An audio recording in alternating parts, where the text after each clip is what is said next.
actually level up the photos that you're taking of your dog by doing one simple thing to remove the distractions in the background behind your pup.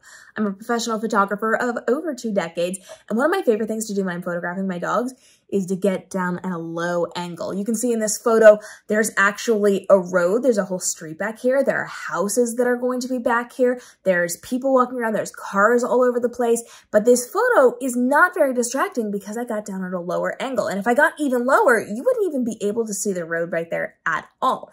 If, however, I stood a little bit higher or I stood up at full height and I was trying to take this photo, you would see a bunch of people, cars, roads, different signage. There'd be a lot down there that you would be able to see inside of this photo, and it would look a lot messier and a lot more distracting. So whether you are in a public setting or you're in your private front yard, if you want to remove your neighbor's cars, you don't want to show their houses, you don't want to show a lot of stuff, the lower you get, the more the horizon line is going to cut those things off. And of course, if you have a situation where you are on a lower plane and somebody else is going to be a lot higher, getting down low might not be the best, or it might not do as much as it would if you were a little bit higher and they were a little bit lower, but you can angle it so that you're getting mostly the sky and less of the background the lower you get as you are creating your content.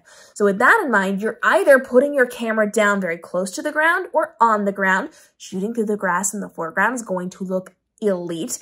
But you can also take your phone and flip it upside down. So we know that with phones, when you're holding them vertical, you're going to have the camera up at the top. You can flip it over so that the camera is on the bottom, and your phone will automatically correct that for you. You're going to be able to film them or take your photos with that camera source even lower to the ground. Think about it. If your phone was in your hand the way that you typically hold it and you put it down, we still have this much above the ground. Just flip it over and get the grass in the foreground. It's going to cut out a lot of those things. Foreground elements can actually cut out a lot of the background as well, depending on how you're going to be angling this. So you just want to be mindful of your angles, where you can be doing things. Shoot up toward the sky, which will make your dog even bigger looking, more like a main character. It's going to work really well for you.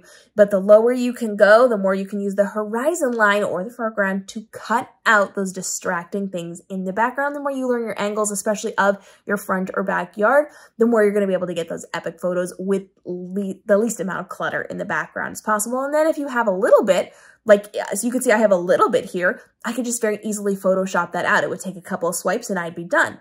So instead of removing an entire house, I just have to remove a sliver of a house. It saves me time, effort, and helps me to level up those photos. Get your camera source as low as possible and then create your content. There's a full playlist teaching you how to level up the documentation of your dog from a professional photographer, but you don't need the professional training or equipment that I have in order to get really great images or videos of your pup. I'm teaching you how over in that playlist here on the channel.